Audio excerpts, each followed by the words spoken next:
Hello everybody, welcome to a very special video. Angel Arts here, and today I am joined by two of my very good Let's Play buddies. I am here with both Reclusiarch and Schaly. Say hi, you guys. Hey. So, today I wanted to do something different. I've been wanting to work on a project, a collective project with these two guys for some time, because we're both huge BioWare fans, especially Mass Effect and Dragon Age, and because these are two people who I have a lot of respect for. They have a lot of very intelligent insight, and I thought it would be really interesting if we had a little bit of a forum to discuss our thoughts on the upcoming Dragon Age Inquisition game. So we're just going to be talking about things that we're excited about, talking about characters, talking about the trailer, romance, really anything and everything that we feel would be interesting to discuss and to analyze. So I hope that you will find it entertaining and also informative, especially for those of you who haven't been keeping up with a lot of the videos and reviews that we've been getting from BioWare in the last couple of months. Just a warning, we probably will be going into the realm of spoilers as far as Dragon Age Origins and Awakening and Dragon Age 2 is concerned. So if you haven't played either of those games and you're sensitive to spoilers, please keep that in mind. We're not going to be bringing up anything from the graphic novels, even though I know a couple or a bunch of the graphic novels do have ties with the canon story of Dragon Age Inquisition, especially Dragon Age 2 going to Dragon Age Inquisition, but we won't be covering that, so you don't have to worry about those types of spoilers. But yeah, let's get started. So I think what we should probably do is start with talking about the media that came out first, which was the trailer. What are you guys' thoughts, I guess, when the trailer first came out and when you first saw the trailer? Well, first of all, I was thinking Epic. Epic is back. The storyline in Origins was this overarching Epic thing, and I think it's good to have that back. And I got that from that trailer, with all these demons coming down, these big battles. It got me really, really excited. Schaly? Yeah, same. I saw them right when they had shown it, and I was on a call, I think, at the time with 4 other people, and they were just like, "Whoa, calm down!" It was huge. Even just the style that they were going for. Mm-hmm. It's probably not even going to look like that, but the potential that it has, and just knowing that they're going to take their time with it and seeing what they've done, it's exciting. Yeah. I'm so happy they pushed it, because Yeah. there were rumors that it was going to be released sometime, I think, in the fall or winter time of this year. And a lot of people, I'm sure, were disappointed that it wasn't coming out then. Mm-hmm. But it looks so polished from what I've seen. It looks so polished now and the fact that they're not releasing it for another year, I think tells me that they're making a very good call. Yeah. Yeah, and I think that some of that trailer was actually rendered in game Mm-hmm. in the Frostbite 3 engine. Mm. Which is my favorite engine of all time. I have plenty of experience with the Frostbite engine, and it looks amazing. I actually don't have much experience. When I first hearing people talking about Frostbite engine, I actually didn't know, like, what are some of the games that are on the Frostbite engine? The Battlefield games. Okay. Battlefield 4 is the new game that's going to have Frostbite 3. And when you think about game engines, you think about graphics, but it's so much more. With the Frostbite engine, it's the audio, the physics, the animation. It's just top notch. It's excellent. Watch any Battlefield 4 trailer, and you can see the Frostbite 3 engine in action, and it's gorgeous. When they announced that they were going to use the Frostbite 3 engine on Dragon Age, I lost it. Oh. Have they traditionally used the Frostbite engine on first-person shooter type games? Is that pretty accurate? Okay. And they had to do a whole lot of work to get it to work in a RPG setting, because RPG and first person is not the same thing, so they had to change things up. But from what I've seen, no worries. Yeah. I think we're in for a treat.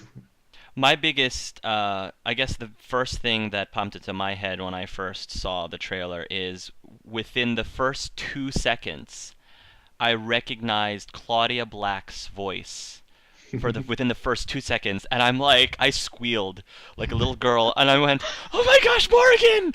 Like immediately heard Morrigan's voice, and she was narrating the entire trailer, and then as soon as her face was actually revealed to the camera, because I think when I first saw it, they were showing it. It was a recording of them showing it live on E3, I think, and the entire audience just went crazy when they saw Morrigan's face, and I was just as loud as they were. Yeah. Because I'm really happy about that, because I think that so many people were expecting to know more about what happened to Morrigan and the Dark Ritual if you did the Dark Ritual.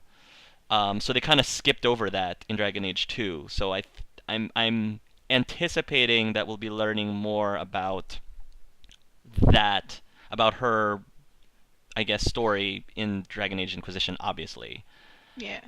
Do you think that BioWare has already confirmed that she's not going to be a playable character?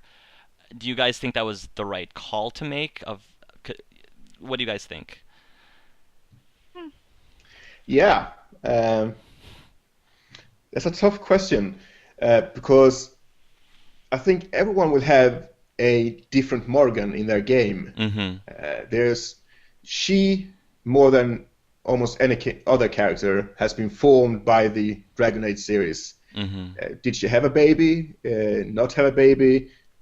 Romance? No romance? Did the Warden follow her into the mirror, or did he stay behind? So it might have been pretty complicated having her as a companion. I don't know. I rather like her being this powerful force in the background, actually. She kind of takes on the role of her mother in that sense. It's kind of what Flemeth was in Dragon Age 2. And who knows, maybe there's potential for, if you did the Dark Ritual, you find out what happens. And I think it's a lot easier to accommodate all of the different changes that were possible with Morrigan and her character if she's more of an NPC as opposed to an actual character. I felt that if they had decided to bring Morrigan as a playable character, it would have helped to bring back people who love Dragon Age Origins but didn't really like Dragon Age 2 that much. Because I think that's one of their biggest goals for Dragon Age Inquisition, is to try to bring back some people who kind of decided to leave the Dragon Age series, maybe temporarily, because they, for whatever reason, they did not like some of the choices or decisions that were made in Dragon Age 2. And I thought that on one hand, it might have been a missed opportunity for them to try to win back those people, but at the same time, she's still in the game, and it sounds like she's going to play a very pivotal role in the game. So it might still, not having her in the party might still help. Yeah. Yeah, because we have seen this before in BioWare games, like Stephen Hackett, David Anderson. You don't have them in your party, but they're still very powerful characters that you care about, Yeah. But just out of curiosity, when you guys do your respected Let's Plays for Inquisition, are the Wardens, or not the Wardens, excuse me, the universe of your Ferelden, did your Warden do the ritual or did not do the ritual? Did the ritual. Yours did the ritual. And Yeah. That David, was I don't remember. painful. I don't remember if yours did or did not. I don't remember. Mine did as well, yeah. Okay. But that's one decision I actually regret doing. Oh, why is that? It goes against what I believe. You know, Mm. I think when you fall in love with a character, the reasoning doesn't work, you know. Mm-hmm. Uh, if she was just a friend, then I don't know. It's a tough call, but no, I wouldn't have done it. Yours is a little bit of a unique situation because did you romanced Morrigan, didn't Yeah, I you? did. Yours romanced Morrigan. Schaly, I don't think your warden romanced Morrigan. I don't think. No. Um, and then mine didn't romance Morrigan. Mine actually romanced Sir Gilmore. And there was drama with that. when mine ended up going with I was juggling back and forth. If any of you saw my LP, I was juggling back and forth whether or not it was going to be my warden or Alistair who was going to end up being with Morrigan to do the ritual, and that ended up being my warden. So I'm actually very curious to find out. You did the rituals, Schaly. That means you had Alistair do it with Morrigan, Yeah, that was painful. because you were romancing Alistair. Yeah, I'd be like, hey, do you mind doing this? So, maybe we don't die. Yeah, as Tough position. a female, well, as a female warden who romanced Alistair, that's a really odd thing to. I feel for all of the female gamers or the people who played a female warden. I feel for them who romanced Alistair and had them go through the ritual, because I just can't even fathom the concept of telling your boyfriend to sleep with somebody else. Like that's Exactly. It's one thing to take the bullet for the team. It's another thing to tell your boyfriend to take the bullet for the team. So yeah, I'm very curious to find out how that's all gonna play out, especially not only whether or not you did the ritual, but who Morrigan did the ritual with. Like I hope BioWare makes that matter, whether or not she did it with Alistair or with the Warden or even with Loghain, because she could have even done it with Loghain as well. And on top of what would happen if you didn't go through the ritual. Yeah. Like it sounds like having the existence of a god child is pretty huge. So if the godchild doesn't exist, like I don't know how they would handle that in Yeah. universe-wise. They might go the easy route and just make her pregnant anyway, but that would be pretty cheap, I think. Yeah, like have her find somebody else, some other Grey Warden Yeah, to because impregnate. there are a few more Grey Wardens, around. I don't Yeah, know. that's very true. Like Carver Hawk. That would be an interesting twist. If your Carver became a Grey, I didn't even think about that. If Carver became a Grey Warden and you didn't go through the ritual, I think that would be a really interesting twist. Have it be Carver's child. Or Stroud, or I mean, we've already met several wardens throughout the games that I Yeah. think, heck, Larius, like that would come Yeah. out of left field. I mean, Morrigan is known to get what she wants, so I wouldn't be surprised if she somehow got together with a Grey Warden. Yeah. What are your thoughts on the mirror? I forgot what Meryl calls it. What she referred to it. Eluvian? Alluvium. What are your thoughts about Morrigan and why she was looking for this mirror, and like she was very mysterious about it. Oh, you're not supposed to know about this right now because of, plot convenience. But you can't follow me. Oh, wait, if you're my lover, you can follow me, and blah, blah, blah. That's a good question. I'm hoping it's got something to do with the Black City. Mm. in the Fade. Uh, but I don't know. That's actually Somewhere. entirely possible, considering that I believe they had mentioned something about there being a tear in the veil and issues with the Fade and all of that. So it's entirely possible that the two may be tied in together. Do you think Yeah. that her intentions are purely for her own benefit, selfish benefit, or do you think that there's something more noble about her intentions, or do you think there's something more sinister about her intentions?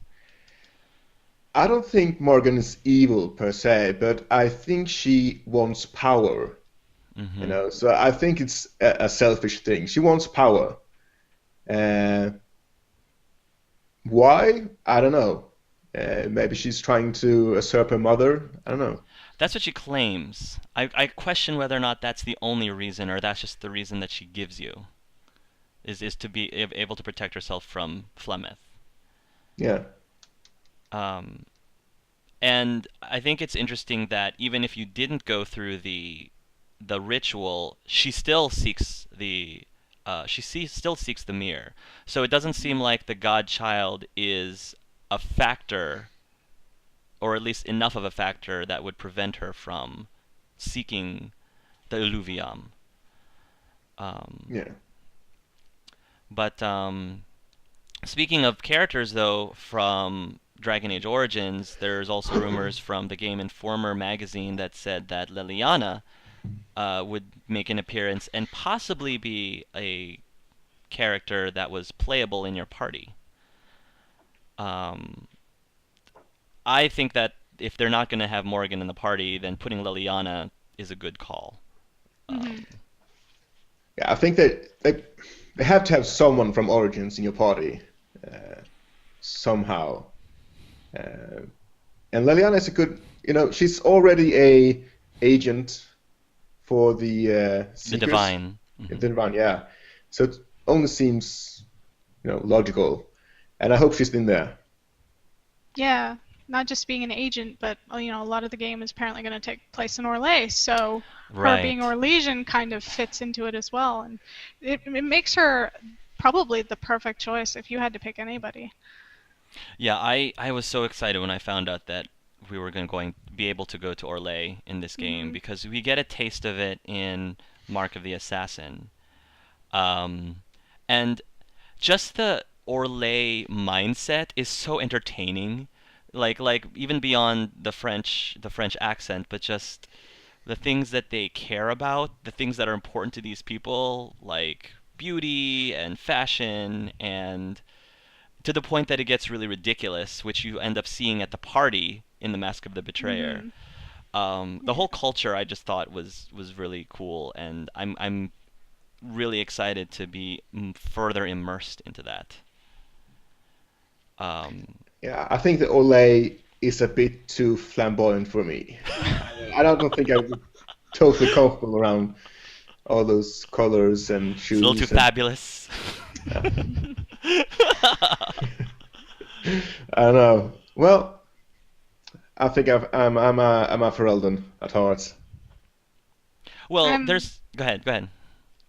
I'm actually looking forward to going to Deventer myself. Have they confirmed if we're going to Teventer? Yeah.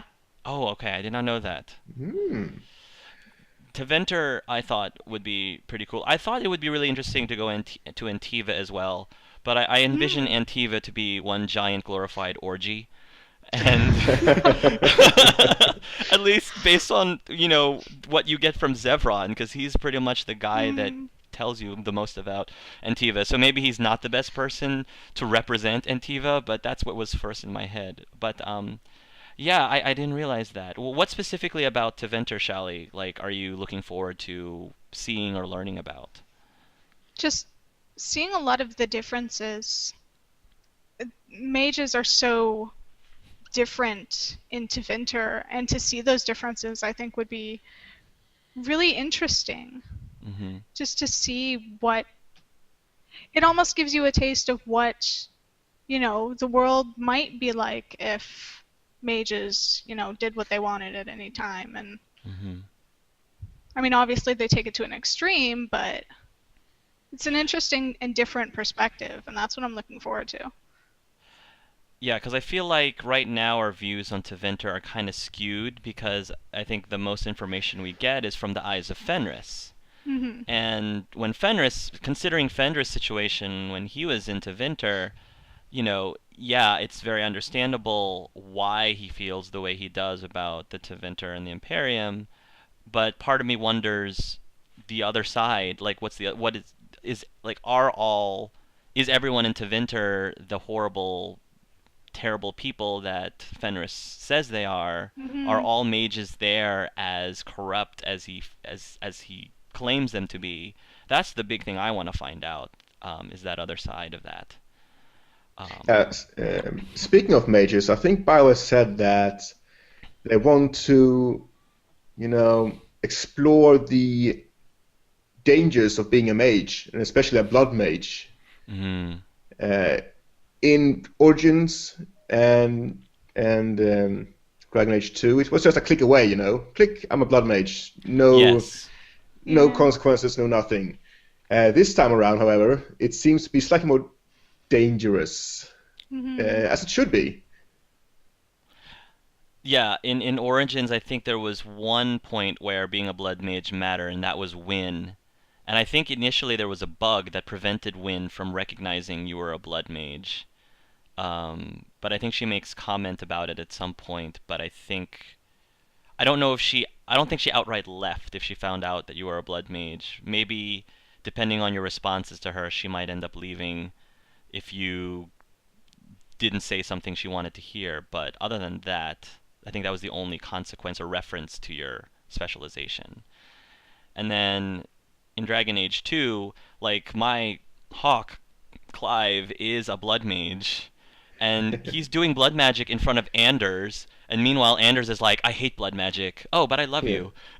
Like, Oh yeah, do you see me stab my spear through my chest yes. because of the blood magic? No? Oh. I did it in front of Cullen, and Cullen said nothing. Yeah. I used blood magic in front of Cullen, and Cullen is like, we're like best buddies right now, total besties. And I'm like, okay. Yeah, it sounds like from the reviews that I've been reading that BioWare is trying to not only make blood magic matter, but make it probably a whole process to become a blood mage. Like you said, David, it's not going to be just a click of the button. Yeah. But that part of that kind of worries me in the sense that I feel like every single I feel like if I decide not to be a blood mage, does that mean I lose out on some pretty you know, deep system in the game that I feel like at least I feel like the rogue and the warrior should have an you Hmm. know, equivalent specialization that you can't just click on and off.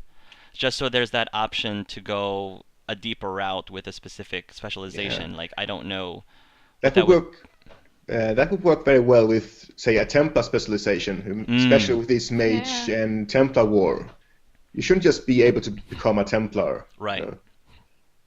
I think it's entirely possible that specializations may be unlocked through quest. And every specialization, you may need to go through something to get access to it that would explain, hey, this is why I've become this. I would love that. Because I think there would be an outcry if the specializations weren't designed equal. Hmm. Like if blood magic got the special, you know, Yeah. they got the special gimmick and nobody else gets it. I think people would be upset. Because not everybody even wants to play a mage, and even those who do want to play a mage, not many of them don't want to be or have no interest in being a blood mage. Yeah. Not So touching blood magic. Ever. say that No? again. Never touching blood magic. Can't do it. Yeah. Oh, I understand. I definitely understand. What were you gonna say? What were we gonna say, Reclusiarch? Nothing important, I think. Oh, I forgot. Old age. no, no problem. Um, that would be really cool. Like having specializations be a process and maybe being unlocked by a quest would be really neat. And I feel like that's been requested of BioWare before. Hmm. So we'll see. I feel like what would be really tough, diplomacy-wise or role-playing-wise, would be if you played a Blood Mage Qunari, because that's multiple strikes on your end. But yeah, Hmm. Qunari is a playable race. Your reactions to that? Yes. Will they be able to have beards?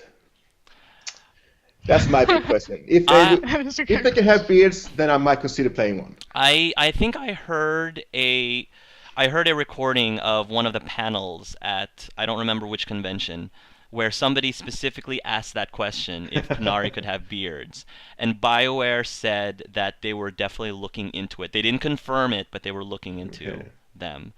I hope though that I think my biggest interest in playing a Qunari is playing a female Qunari. Hmm. Because when you have that conversation with Sten and how he talks about the gender roles within the Qunari society, uh, yeah, my female Qunari, when I roll one up, I would love to hear about what she thinks about that whole gender role thing.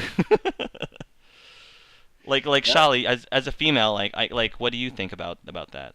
I am sorely tempted to play a female Qunari mage for that very reason, actually. Yeah, because female Qunari aren't supposed to be fighters. They're supposed to, Hmm. I don't know, be farmers or whatever it is that Sten said. And I think it would be neat, especially if you have someone like another Qunari companion, like that's rumored to have. It'd be interesting to see what your reactions with that person would be. Yeah. If that Qunari companion follows the Qun, which I'm assuming he's following the Qun. Um, Yeah, but that's what I'm wondering about is that if he follows the Qun, he's he's going to be severely restricted. yeah, And will he be following the Qun, or will he be a outcast of some sort? I don't know. I Maybe. go ahead, Charlie. I think it would be interesting to see. Maybe he's a follower of the Qun and during the adventures starts to, maybe see things differently and evolve from it. That's true. Based on your based on your dialogue and your decisions, Hmm. perhaps that would be interesting. What I would love is because BioWare said that they're not doing Origins. They're not bringing Origins, at least for Inquisition, which makes sense because I think that the whole point of Inquisition is you're supposed to already be the Inquisitor. You're already supposed to be this person of power. Hmm. And but I think that what would be really nice is that for each race and or class, but at least for each race, you were able to pick from at least two different backgrounds, similar to how they do in Mass Effect. And maybe, for example, for the Qunari race, you could pick whether or not you follow the Qun or you don't follow the Qun. Because I think that would make completely different play experiences for you as a Qunari character if you actually had the choice between the two. Yeah, I Um, agree. I and think then it of course, creates a wider range of diversity for player characters as well. yeah, and then with the rest of the races, like they could do the whole, Dalish elf versus city elf, dw- I don't remember what they rich dwarf versus poor dwarf. They could do that again, but I'm wondering if they'll do something different if they do implement a Mhm. choice in background. Um, but what are some things, I guess, from Dragon Age Origins uh, that you either have seen that BioWare is bringing back to Dragon Age Inquisition that you're excited about, or things that you hope that they bring back for Dragon Age Inquisition from Origins? Okay, this one is easy for me. Tactical combat, the top-down view of the battlefield. They are bringing that back, and I'm very excited. I've been a fan of that since Baldur's Gate, and can't wait to use it. I probably won't use it all the time, but just having the option to scroll out, check out the view, make tactical commands, and stuff like that. I think it's good. It's a good choice that they brought that back. Yeah, I think I like that too. It's nice that because the combat system in Dragon Age 2 was different, and I liked it. I actually liked it a lot. But I like more with Inquisition that they're kind of blending the two together, and they're making it a more tactical system, but less of like not as slow a system as the original Origin system was. And I think it's going to be interesting to see how they combine the two. Yeah, I definitely missed the tactical view as well. I kept trying to, put the roller up on my mouse, and I'm like, I want my bird's eye view. I think that I'm definitely going to miss the origin stories. The origin stories is always my personal favorite, one of my personal favorite features in the game of Origins, and because I think what Dragon Age 2 was missing was the fact that I couldn't just go to one of my friends and be like, well, my hawk experienced this because he was an elf, or my hawk experienced this because he was a dwarf. Like, I'm not saying that your hawks can't be different, but it was just there was definitely more variety in people's wardens, way more varieties in different people's wardens in the Origins, and I think that them bringing back the races again is going to help a lot with making each of our individual stories more interesting. And we'll allow more people to watch people's Let's Plays, because their Let's Plays will be a lot more different with if you're watching someone who played a completely different race. So, what is there anything else that you guys liked from Dragon Age Origins that you would like for them to bring back, or glad that they're bringing back in Dragon Age 2? I'm sorry, in Dragon Age Inquisition. I think that they mentioned that there will be no ninja spawning in combat. In Dragon Age 2, there were just suddenly 3 people behind you because they jumped off a building. And that made it very difficult to plan ahead in a combat, in a battle. And that didn't happen really in Origins in the same way. There would still be ambushes, stealth, stuff like that. But this time around, if I win a battle, I know I did it because, or if I lose a battle, I lost because I did something wrong or I was in a bad position, right. Not because 5 people spawned right behind me and kicked my ass. Mm-hmm. That's true. I think in Origins, the monsters that are played out in the stages pretty much are already laid out when the screen loads, because I think that when you're inside, for example, when we're inside the tower at the very beginning, when you're with Alistair and you're trying to light the tower, there's all these doors that you could open, and sometimes you could like open the door into an adjoining room, take out those enemies first, and then clear out another part of the tower. Or if you cleared out, the main entryway, then all of a sudden all the doors opened up and then you were ambushed by all of these creatures, and, there were consequences to your strategic, I guess. There were consequences to your strategy. And I didn't see that as much, you're right, in Dragon Age 2. So... since we were talking about races, do you guys have an idea of what race you probably will play specifically for your LPs?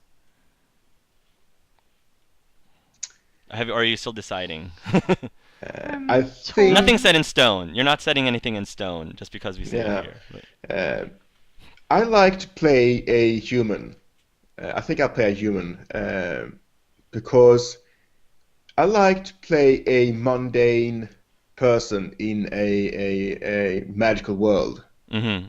because it all becomes so much more magical for me if I meet an elf and oh, it's an elf. That's so awesome. Uh, so that's why I like to play as a human mostly. You're gonna basically be the James Vega of your Yeah. playthrough, because that's what James was supposed to be. He was supposed to be the green person who came on board, and through him he learned. For people who never played Mass Effect 1 and 2, they learned about the history and the story of the universe through James. So I can see that. I can see that.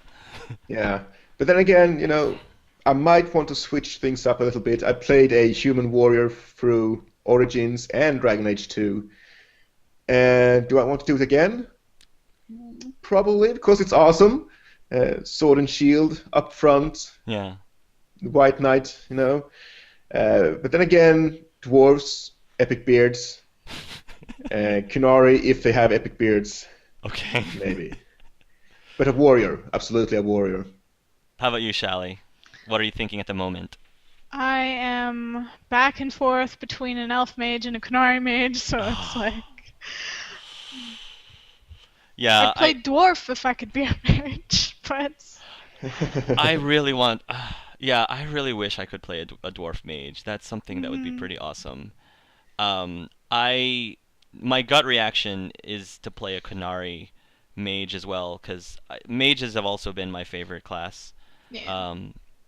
Specifically, healer mages Mhm. have been my class of choice. Although I've specifically not been choosing the healing ones in my previous Let's Plays because uh, I was I normally do a healer mage for my very first time playing a Dragon Age game. So since I'm going to be LPing it for the first time blind, I'm probably going to choose a healing mage if that one's available. Um, but I don't know. I feel like everyone and their mother is gonna pick Qunari because it's the shiny thing. Mhm. It's the new flavor of the month. Yeah. And I always like to pick the less common things normally. Um, that and I figured if Shally's gonna be a mage and if David's gonna be a warrior, I probably should be a rogue. Because I like rogues too. Rogues are a very close second favorite class for me in the Dragon Age universe. Mhm. I figure though, if we end up in a, you know, if we end up in a, I wish BioWare would make a game that was multiplayer, where Oh, you could play an entire campaign with at least two other characters, similar to how they do it in the Star Wars the Uno puppet? MMORPG. Yeah, similar in that, because I think that David, when you were talking about, what would happen if the three of us were, I think it was in a Mass Effect game, if all three of our shepherds were like together, like in the Mass Effect game, I think that would bring out some really interesting role play dynamic Mhm. between us because Yeah. the three of us are very different. I think that the good thing about us is that why I think we would make a good team is because we have the same goals. We want the same thing, but we have different perspectives on how to get there, Yeah. of varying degrees. And I just thought it would be a great opportunity, let's play wise as a dream of mine, if the three of us were able to play a game together from beginning to end, and because we like to analyze and discuss things, spend the time to say, well, my character would say this because he believes Mhm. in this, and Shally's character would say this because blah blah blah blah, and it would be interesting to see who would win each debate or conversation. Oh man, I think me and Charlotte would have some rather heated discussions. Yeah, because Um, Yeah, I'm probably. fairly pragmatic, and like I said, Charlie has a very kind heart, sweet heart. and I'm in the middle Uh, somewhere. yeah, I can be swayed. Cause I can be very idealistic, but at the same time I can also be very realistic. I would probably end up being like the peacemaker in between. So that would be very interesting. But we also touched on I, I I forgot what you had mentioned earlier, Dave, because you said something. What were you talking about before we were talking about what races you would pick. I forgot. Uh, that's a good question. It'll probably come up later. Yeah. Um, but what about some of the supposed characters? We'll go back to characters again. Uh, that are rumored to be coming back or already confirmed to be coming back. We've got Varric, for example, in the trailer. Mhm. Um, him and his glorious chest hair. My body is ready. But he's got no beard. I like that though because it makes him so unique. I know, It's like yes. Fenris said, his beard fell on his chest. Chest hair on his chest. Um, I think that it was a good call on BioWare to not only bring back someone that's familiar from Origins, but also someone familiar from Dragon Age 2, and I think Varric was definitely a favorite of for Hmm. people in Dragon Age 2. Um, then there's I think this one's your favorite, Cassandra, or Oh yeah. you want Cassandra. Oh, ow, I love that girl. Um, just law and order and discipline, Hmm. and she's a warrior. She's a tough girl.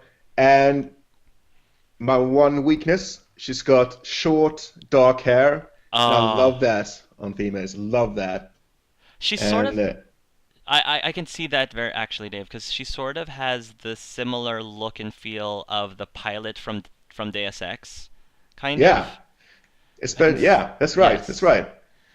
So, ladies out there, now you know Reclusiarch's type. Just throwing it out there. Yep.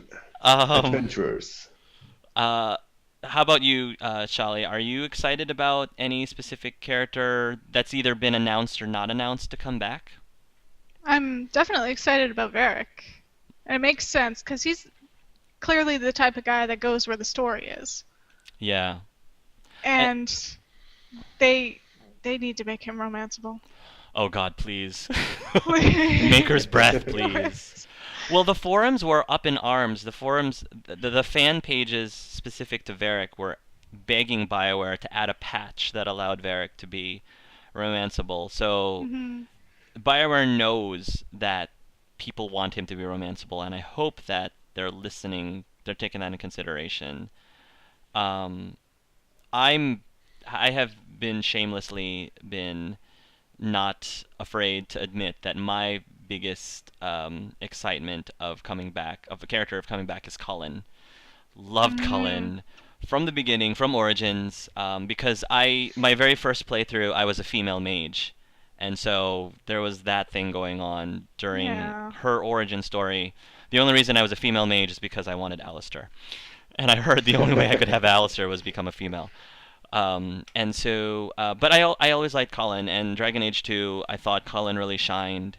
And even before they even announced Dragon Age Inquisition, people were thinking that Colin would make a very good character to come back because of his history in both games and because of his ties with the Templars. Um, and because if he's not romanceable, I'm gonna have a fit. Yeah. Pretty much. If he's only available to a female, that's fine. I'm gonna cry, but that'll be my second Let's Play. My second playthrough is with a female just to get Colin. But I'm assuming, David, you're probably gonna try to romance Cassandra if she's available. If she's available, yes. I used to romance, the cute girls like Tali and Meryl, but I think Cassandra will be the one who turns me around. It's just I really liked her personality in Dragon Age 2, the little Yeah. you saw of it, and what I've seen of her in Dragon Age 3 just seems like she's a perfect fit. I what I love about the Dragon Age universe is the great use of strong women, strong female characters throughout the Hmm. story. Like, I think it's very interesting, for example, even like from a religious standpoint, it's interesting that the priests are all women, I think. the priests are all women. I could be wrong. I think most of the males are brothers, but not actually full-fledged priests. Or at I least don't know. it seems like traditionally the higher positions in the chantry are at least predominantly women, um, which is different from some of the traditional religions in real life. So I think Hmm. that's really cool. And you know, having strong characters like Cassandra and Liliana and Morrigan, um, it's really I definitely appreciate it a lot. Schaly, I don't know if you have a specific appreciation to it yourself, since you also are female yourself. Aveline in Dragon Age 2 was probably one of my favorite female characters. She didn't Yes. take crap from anybody. It was great. And so many people, because of that, wanted to romance her as well. And Hmm. she wasn't romanceable. But Yeah, because of that, we got that fun little quest. Yes. What were you gonna say, Reclusiarch? yeah, I think it was during my second playthrough that I tried to romance her, Evelyn. Oh, It wasn't happening, man. Yeah. yes. Maybe me. She didn't get the hint. Oh, I don't think so. I think Donick just had the magic within him, I guess. Yep. But I like that they did that. Yeah. You know, not everyone should be romanceable, even if Hmm. you like them, and Yeah. that's cool. Now Yeah. imagine the same thing with Varric. Yes. People people will be crying. Yeah. Um, what are your thoughts on people? That's a very good point, because I think that actually segues pretty well when you're talking about people that are available or are not available, since we're talking about romances. There was a lot of uproar, and this is a topic, at least, that's important to me for obvious reasons. Over Dragon Age 2, their decision to make everyone, well, most everyone, with the exception of Sebastian, bisexual, and how um, I mean, they haven't released any information on the percentage of the romances, how many of them are going to be bisexual, but I know some people were overjoyed that everyone mostly were bisexual, and other people that were upset at the same time. Like, I guess, what are your personal thoughts on that? I'm not going to judge, by the way. You Okay. guys have your own opinions. I'm not going to judge. Uh, I, for one, didn't really have a problem with it, but it seemed kinda unrealistic Yeah. that suddenly everyone was bisexual. Um, I don't have a problem with it, but I think it's very important to keep the integrity of the character intact. So if they have a character who is straight or gay, I don't want them to change that character just to please the fans. Like if I don't know, Zevran was straight, and then suddenly everyone wanted to romance him, and they turned him bisexual. I think that would be wrong. Mhm. Uh, Mhm. and I think that Mass Effect 3 did it right to Even with have Kate, even with Caden, you mean? no having people not being bisexual, Ah, okay, just okay. being uh, like a trainer who was gay, Mhm. and not even the awesome Commander Shepard, if you played a male, could get her, Yes. Mhm. romanceable because she didn't like men Right. like that. And I think that was a very good thing to do. And it just seems more realistic, you know? So, yeah, that's that. Shelly? I have absolutely no problem with it. I don't think that sexuality has to be a huge part of a character. I think you can make a character who's romanceable by anyone and still, you know, write them as if maybe they only like the gender that you are and you've decided to romance them with. Yeah. There's ways to keep it kind of either or and still Yeah. write a good character, but I can understand why people had worries and complaints and issues with, how these characters came across. I mean, I kind of was like Mass Effect 3, the whole Caden thing was kind of like, huh? Like, I feel like if you do it consistently. Hmm. But it was nice to have the options, I think. Yeah. For me, I think that I secretly loved the idea that they did in Mass Effect 3 to make some characters exclusively gay because for once the straight folks knows how it feels to really like someone and realize that they can't have that person. Because that happens to us 90% of the time. Like in real life, there are people I could easily, for example, in real life, fall for, and I know it's just not going to happen. That happens to me 90% of the time. For the rest of the world, who are not gay, for example, that happens to them 10% of the time. So I guess for my argument, like the reason I play games is because it lets me escape from real life and it lets me be in a fantasy world where the rules in the fantasy world don't have to be like they are in the real world, and therefore the concept of realism, like what's Yeah. realistic in this world, is not necessarily what's realistic in the real world. And so for me, I'm willing to believe more that maybe in the Dragon Age universe it's not that unusual for there to be a party where four people happen to be bisexual because in that universe that's realistic. Um, so I understand the argument towards realism. It's just, I think that it was a nice benefit for people like me to actually for once have the capability to play a game where I had more than just one option to actually choose. Because historically in other games where you can romance people, normally there was only one gay option, and that was it. And you kind of get that real life, ugh, I deal with this in real life. I kind of don't want to deal with this as much in a game either that I'm supposed to be playing to enjoy and escape from stuff that's in real life. So that's just, my personal take on that.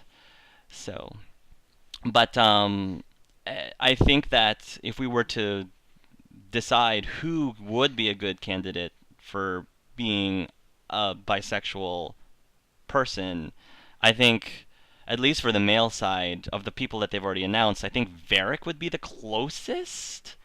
Because I can't Yeah, I think think of. so too. I don't know if I see Cullen in it. As much as I would love for Cullen to be, I don't really see it as Yeah. much. Um, if they do put Leliana in there, we know Leliana is bisexual, but the problem I have with that is if the Warden romanced Leliana, that could Then, yeah. get really messy. If she was a romanceable, I feel like if she is a playable character, she's probably not going to be romanceable. Even if, maybe even if the Warden didn't romance her. I don't know. Maybe if the Warden didn't romance her, she might be available. I have no idea. Maybe if the game recognizes that your warden had a romance with her, it closes off the option to have a romance with her. That's true. There's Which a I lot think- of programming stuff that you could do that way that, Yeah. yeah. I'm not sure about Cassandra. Like, part of me says no, and then the other part of me is like, she's such a strong, not to play stereotypes, but like she's such a strong character. She's Yeah. married I to her would be- job. That's I wouldn't true. be surprised if she was a lesbian at all, actually. Yeah. Vivienne, which I just mentioned, for those of you who don't know, Vivienne is another confirmed playable character who is from Orlais, and she was about to become head enchanter for the Orlesian Circle, I think. hmm I can.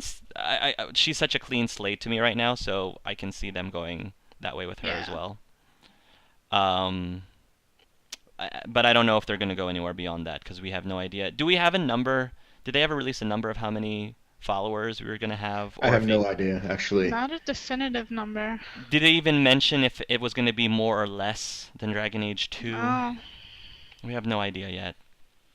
So I guess we'll just cross that bridge when we get to it. Yep. Is there any other characters that we haven't mentioned yet that you that are sort of in your wish list that could be? Fenris. You want Fenris to be in it again?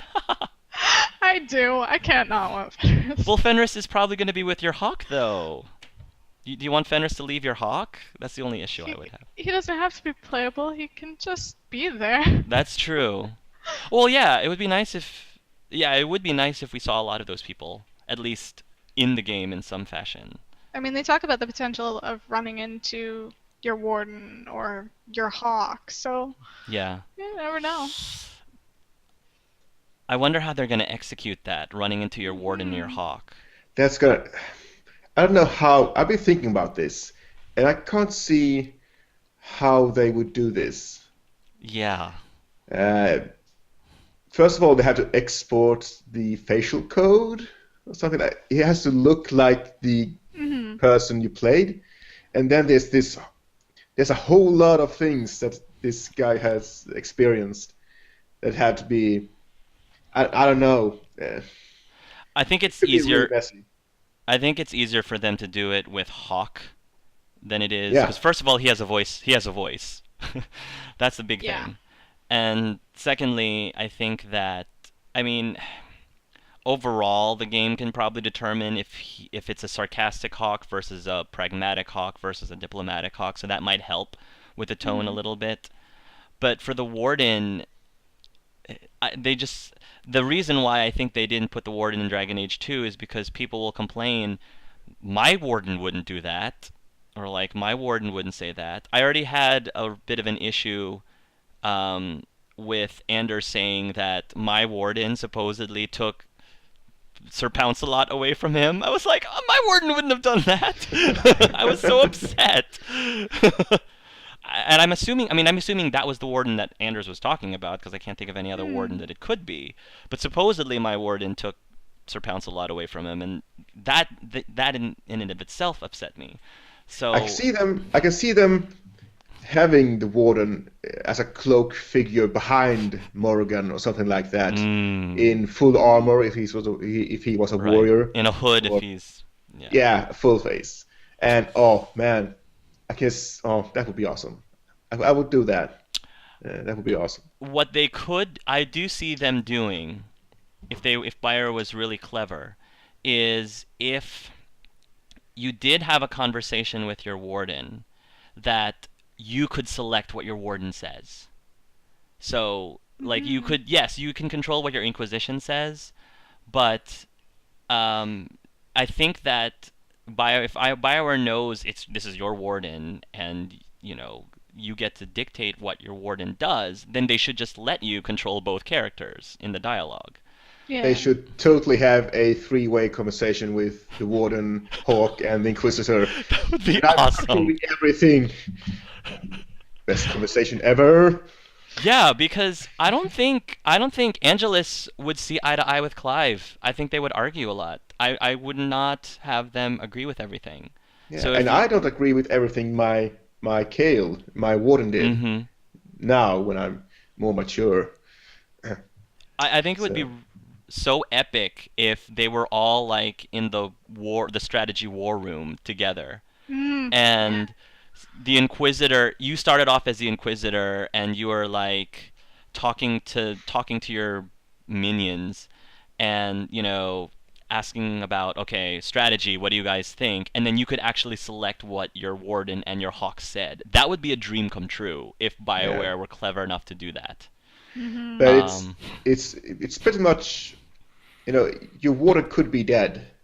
Yes, so that's then true. You have to have like Shroud or someone in there. Yes, and in which case you wouldn't choose what Stroud picked. Yeah. Yeah. And even if your warden died, there's still the Orlesian warden for Awakening.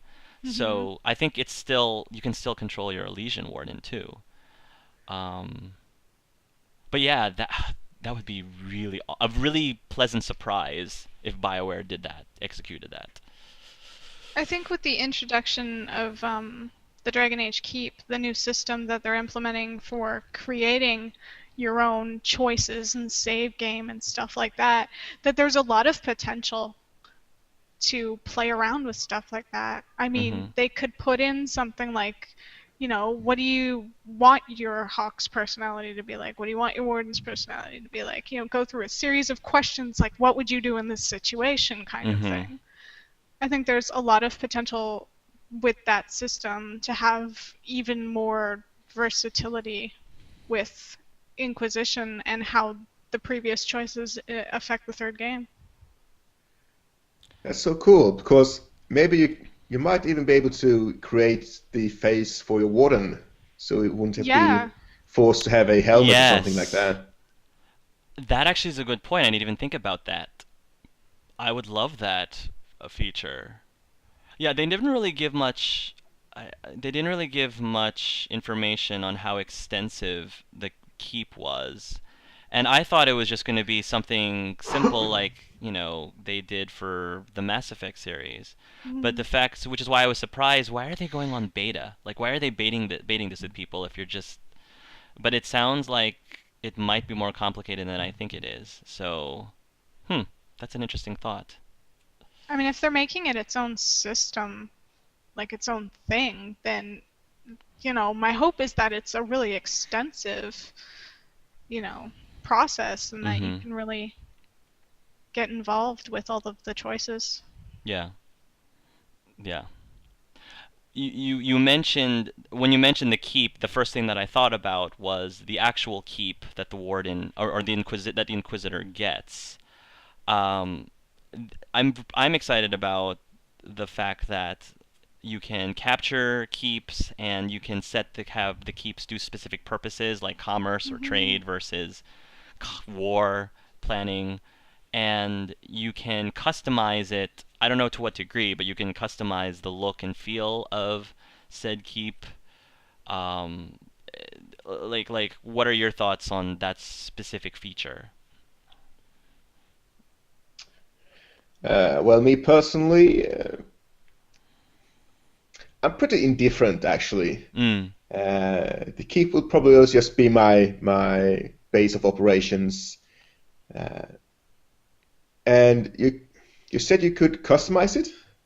They I said it didn't know can. that. Yeah, you can customize your keep from what I read, both through appearance and I guess function, whatever function you want. I think there's three different functions that a keep can have.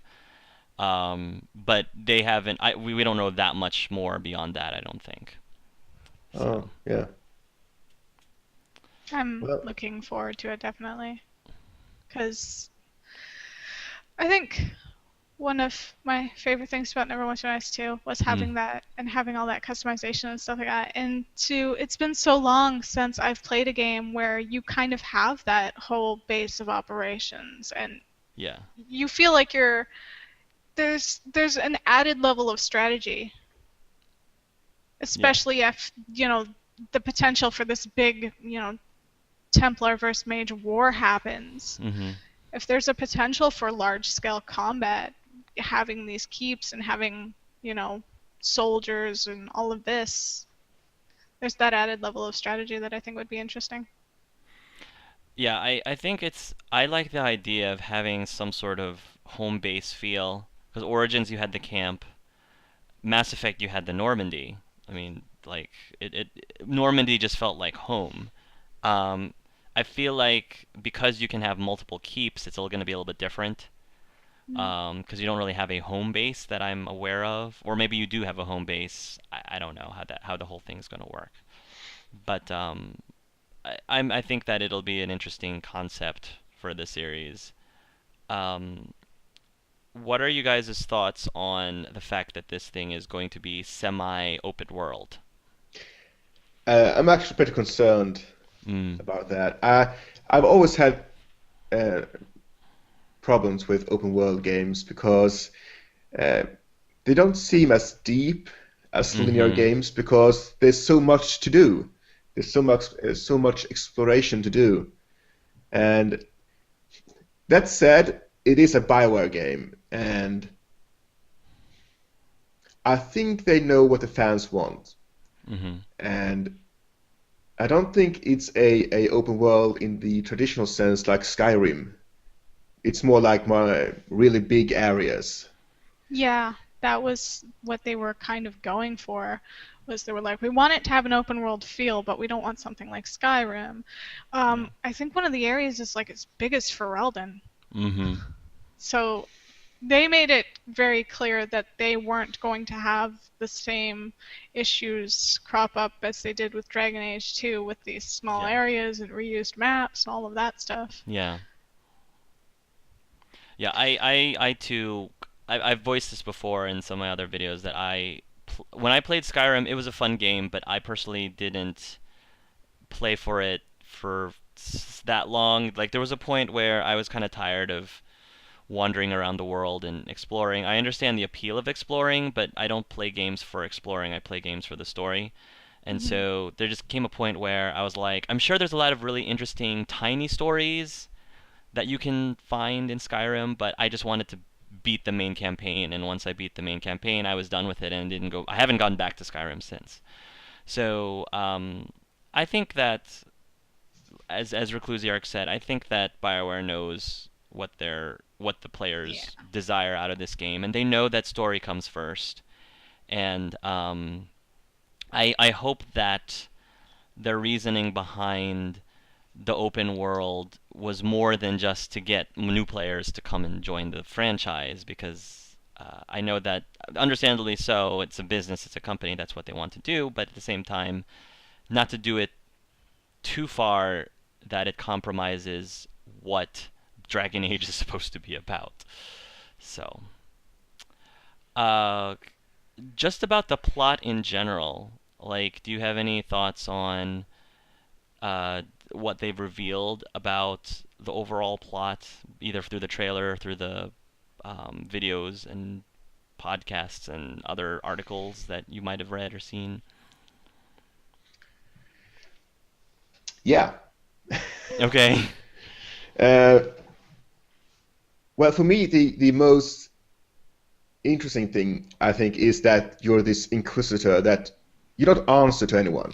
Not the Mm-hmm. Templars, not the Mages, not the Chantry. And just having this big, as I said before, overarching story, uh, with you being in the forefront of this Inquisition, sounds absolutely amazing. And I hope it's a pretty dark and desperate kind of game, story-wise, that keeps asking you, what are you willing to do to save the world? You know? And I hope they go that way in the story. It seems kind of darker than the other games. So Hmm. It's got a definitely a heavier pull to it because, Dragon Age 2, whether, however you want to sugarcoat it, Anders pretty much active terrorism right there.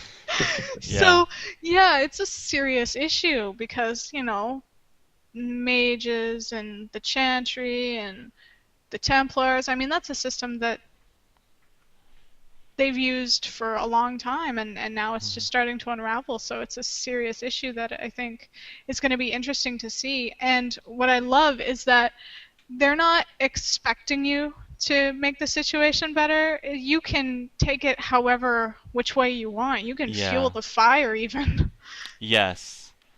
And I hope that they give us that freedom, because it Hmm. sounds like that's what they're going for, and more power to them, because they've said that they're making more Dragon Age games Mm. beyond 3. So the fact that they are willing to allow us to make those divergent choices and then make other games after that, which I'm assuming takes in consideration our choices, I'm pretty impressed that they're willing to take that large of a bite, Yeah, out they're of that. basically handing over their world and going, do whatever you want with it. We'll work it out from here. Yeah, yeah. We'll deal with whatever you decide for Dragon Age, the fourth Dragon Age game, and the future Dragon Age games, which I think is pretty ballsy. Very ballsy. Yeah, the great thing though is you genuinely feel like you're the one telling the story. Yes, exactly. One of the things that that the developers have mentioned about the plot is that the tear rips, the tear in the veil rips, and the mages and the Templars are fighting, and things over at Orlais, like there's like that civil war going on, I think, and the Hmm. Grey Wardens, they also have their hands tied doing something else. what are your thoughts on what the Grey Wardens are up to? Because you kind of get a taste of in Dragon Age 2, at the end of Act 2, when they're in Kirkwall, and even though Qunari are like rampaging through the streets, the Grey Wardens are like, we don't have time for this. We have other things that we need to do in Kirkwall. What do you think that's all about? I've been wondering about that. Hmm. I don't know, but it's always gnawing at the back of my head. What are these guys' motives? What are they? Yeah, What are they doing, and who are they doing it for? because the Blight's over. The Hmm. Blights are I, over, so why are the Grey Wardens here? I wouldn't be surprised if they actually have something to do with the Inquisition, maybe helping founding it as a independent party, Hmm. or something like that. That the Inquisition is contracting the Grey Wardens. No, actually, the Grey Wardens is they are actually helping forming the Inquisition. Maybe that's the start of Dragon Age 3 or Inquisition. Hmm. I don't know. Yeah, I was wondering if it had anything to do with Morrigan because of the knowledge that the Warden has about Morrigan, regardless of whether or not she went through the ritual. Either your Orlesian Warden or the original Warden. I'm wondering if he mentioned something to the Grey Wardens, and then the Grey Wardens, for whatever reason, thinks it's their business. I don't know why they would, but Didn't Morgan leave a book? yes. Oh, you're right. It might have something to do with that book, Yeah. because she You gave never it. got to know what it was.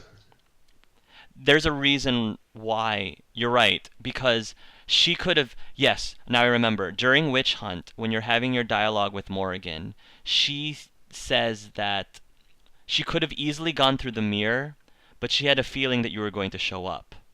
And she wanted to wait specifically to give you that book. And she could have easily have done it because you were her friend. But remember, you could have also been the Orlesian Warden. So if you were the Orlesian Warden, she had no personal ties to you. So why else would she wait for you to give you the book? It's because you happen to be a warden. It's the warden part that's important. So maybe she Exactly. thought this book was important. She wanted the wardens to have it. And if you were the original warden, the fact that you were her companion was just made it even better. So that's a good point, Dave. Hmm. Now I wonder what's in that book. I know, I've I been would wondering possibly since guess the now. first game. It's Yeah. driving me nuts. But there's other little features about the gameplay that was mentioned, like mounts. Mounts is a big thing. I'm holding on to my Griffin mount. I want my Griffin mount. Yeah, I that'd don't be great. care if they Jurassic Park those things to come back, either with magic or science. I want my Griffin mount. Because they did a similar thing with Mass Effect 3, which I'm not going to say, but I'm just saying they did something similar in ME3. And then I thought it was interesting that they wanted it. They were making the healing system different in that after combat you didn't automatically heal all your wounds, and you only had a certain number of potions that you could carry at a time, and I'm assuming you can replenish more when you go back to your keep. Um, eh, does that make you guys nervous, or do you think that's a good idea? Uh, I think that's wonderful Yeah. because of that, every enemy matters. You know, it might just be three bandits, but I only have one health potion left. Should I Mm-hmm. kill them or should I like bypass them? Um, what I'm what I've been thinking about though is healing spells. How would that work? Because if you have a healer in your party, you could just heal up, and it seems pretty cheap, you know, because oh, I'm a healer. You have to be forced to have a healer with you at all times, or will the healing spells be somehow restricted, or take a lot of mana? Or They didn't mention if mana was going to be restored automatically. that's true. Oh, It's that would be nice. possible. It Be- is possible they could tie the use of healing spells in with the potion system, and once you've used a healing spell, you're down a potion. Like there may be a uses per day system. There may be there's a lot that they could do with it. Yeah. I think that limiting the healing through mana is probably the way that they're gonna go, because otherwise, I guess I don't know. I guess potions versus healing, one uses up mana, one doesn't, but uses up a potion. I don't know. Yeah. Well, since they are very keen on having limited healing, I'm sure they have some sort of system in place Mhm. to make it limited in some way. Yeah, I'm hoping it's not gonna be too challenging. That's my biggest worry is having the challenge ramp up too difficult. But I'm Oh, assuming I'm looking forward to that. Hmm. I always play on hard. I love the challenge. that's good. I see every battle as a puzzle to be solved. That's good. I enjoy a good challenge too. More so in these kind of games than in FPSs because I'm terrible at shooters, as many of you have seen. So, um, but yeah, I guess we're just gonna have to wait and see. I'm sure it's gonna be beta tested out of the wazoo, so I think it's Yeah. gonna be fine. I do like the idea of not automatically healing after combat because having a system where you automatically heal after combat goes against everything I know from playing tabletop games. That's Yeah, not how combat works. right. So it's good to see it kind of make a little bit more sense from a realistic standpoint. hmm I'm just afraid that you'll get stuck somewhere and can't get away because you don't have any healing. Mm, Mm, Uh, but I yeah. guess that's up to the designers to solve somehow. I mean, there might be a way for you to open like some sort of return home spell Yeah. portal. I think they might have done that with Neverwinter Nights before. I think. Because yeah, it'd be really annoying if you got trapped in a cavern and you kept continuing and continuing and dying and dying. I'm sure Yeah. there must be something that would prevent that. Um, but yeah, are there any other features or topics or characters that you wanted to talk about? I think we're nearing the end of our list. Yeah. Go ahead. Customization when it comes to Oh, characters. mm, They said that this will be like the Dragon Age dress-up game because there's going to be so much customization, not only on the main character, but if you put other armor on your followers, they will have armor to reflect their new look, yes. mhm. and Each yeah, Yeah, you're right. Each character is supposed to have its own unique style so that a specific piece of armor on one character looks slightly different on another character. Um, I think I like that. I really like it too. Just because like you couldn't even equip armor on your companions in Dragon Age 2, but I understand the need to have a consistent aesthetic. So being able to equip armor and still have it match a companion's style it's brilliant. Yeah, I think it gives the best of both worlds. Mhm. It maintains what they were trying to do with Dragon Age 2, and uh, I think that's the whole theme of Dragon Age 3 is that they're trying really hard to take the what was good about both games Yeah. and include them in, and take out what was bad about both games. mm. Um, And so, I don't know if this happened to you, but I know in Origins when I found this really nice looking Templar armor for Alistair, and mm, I was like, yes, finally, he's got this awesome armor. And then like 1 hour later, I found a better armor for him, oh better set of yeah, armor, and I had to change. But it seems like in the Dragon Age Inquisition, you will be able to transfer stats over to the new armor or to oh I the did not know old that. armor. Huh. Yeah. So if you find a really cool armor, you can just transfer the stats over to that armor, even if it's worse, and just look cool. Yes. So Schaly, maybe you can keep your Chantry Yeah. Mage robes throughout the entire LP if you want, and Yeah. make it pink. I get pink. Watermelon Perfect. Inquisitor. Watermelon Qunari Qunari. Inquisitor.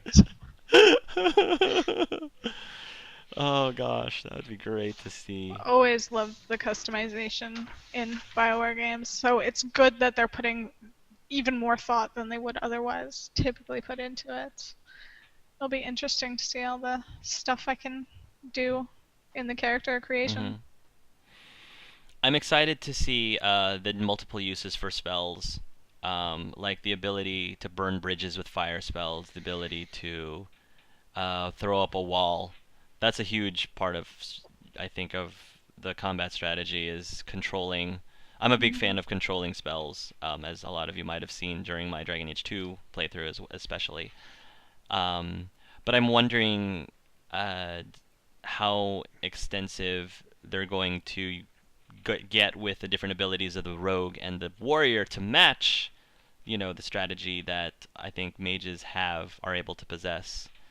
Like the warrior move where you can essentially do the scorpion harpoon, get over here trick, I think is really interesting, which is essentially Mass Effect pull, but but that's fine. Bringing back trap making for rogues would be great. Oh, that would be interesting. Yeah. I never really did traps in Origins. It was, if you weren't a mage, it was a great way to control the battlefields. Huh. Yeah, I never explored that, and I probably should have. That and grenades and poisons I didn't really explore very much, like I probably should have. But I think that skills, they said that they might bring back skills in some form in Dragon Age 2, but I don't know to what extent. So I think that's another thing that I'm curious about specifically. Yeah, I'm just super excited in general about this game. I can't wait. And do we know if this is the last game of a three-part story about this story arc? Or is this... We talked about a new game that's coming after this, of course, but do we know if this is the end of the Morrigan story or the... That's a good question. I don't know because I have no idea. Like they Yeah. said that they never when they first started Dragon Age, they never intended for it to be a trilogy like they did with Mass Effect. Mass Effect was a trilogy by design from the beginning, and they specifically said that they had not intended for that for the Dragon Age series. I think they created the first one thinking that if it was really successful, then they'd make more, but they weren't going to limit themselves to a three episode story arc. So Which is apparent, yeah, through having different main characters in every Yeah. game, so it makes it entirely possible to continue with the story of the world itself while still having different characters. exactly. Yeah, I think actually the world of Ferelden is the main character, and we just having Yeah. fun in it. Exactly. We're just messing with it as much as we want to, pretty much. Which I think is an interesting concept for a video game, because normally it revolves around a main protagonist, a main character, like it did with Shepard. But BioWare has said multiple times Dragon Age is a story about a world, more about a story about a world and less about any specific character. So, is there anything else you guys want to talk about before we close? Any other things that you want to bring up? See, checking my notes. Just make sure. Oh, I think I'm done. Yeah, Schaly, you're I think good. we covered all of the stuff that I was looking forward to talking about, so Okay, cool. Well, to you both, thank you so much for taking the time to get together and to do this with me, especially Reclusiarch, who is way in a different time zone from the rest of us. What time is it over there now in Sweden at this moment? It's 11:15. Quarter to 11? Okay. Yeah. And it's still like 4 o'clock over where I am at, and not early, even even 2 earlier. here yet, yeah. Yeah, so we Yeah, still got a lot. almost sleep time for me. Yeah, I'm gonna go start playing more Beyond Two Souls after this. Oh. So, Reclusiarch. Why don't we say Reclusiarch? Do you want to quickly give like an announcement of what LPs you're currently doing and what you plan on doing in the near future? yeah. Go ahead. Tell us. I just started LPing The Wolf Among Us. That will be going up on my channel. And after that, I haven't decided yet, so I won't tell. Okay. But The Wolf Among Us is coming up probably the coming week at least. Okay. And Schaly, what LPs are you currently doing, and are you planning on doing in the near future? Currently working through The Walking Dead, of course. That It's has been almost an done. emotional roller coaster. One more episode and the DLC left to go through. I definitely do have plans to do The Wolf Among Us. I think Telltale is a great company that knows how to tell a story. So, and then there's just so many other things. I have every intention to get Origins done and finished before Inquisition comes out. I want to play so many other things. Jade Empire. I have a project with two friends. We're gonna play Diablo 2, so that'll be interesting too. Mm-hmm. Lots of stuff. So many things. Okay. If you guys out there who are viewing, if you haven't checked out either of their channels, I'll be posting links to their channels so you can check them out. Please do. Like I said, I have the utmost respect for these both. They are great Let's Players with each of their own unique style, and they also enjoy the same type of games that I enjoy. So I think it's definitely worth looking at their stuff if you like my material. But again, thank you guys. And is there anything else you want to say before I just close completely? Thanks for having us. It's been great fun. Yeah, it's been a lot of fun, and it's good to just get together and talk about something we're all equally excited about. So. Well, maybe we can do another one of these in a few months when we get more information about Dragon Age Inquisition, and maybe even live. Some people asked me if we were going to do this live, and I told them not this time, but who knows, if we want to, maybe we'll do the next one live and have players ask us specific questions about our thoughts on specific things. I think that might be fun. So we'll see. We'll look at that. Okay, folks.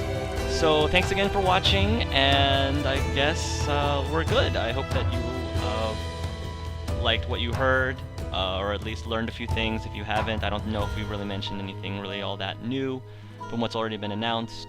But thank you again for your patronage, and until next time, love yourselves and love each other.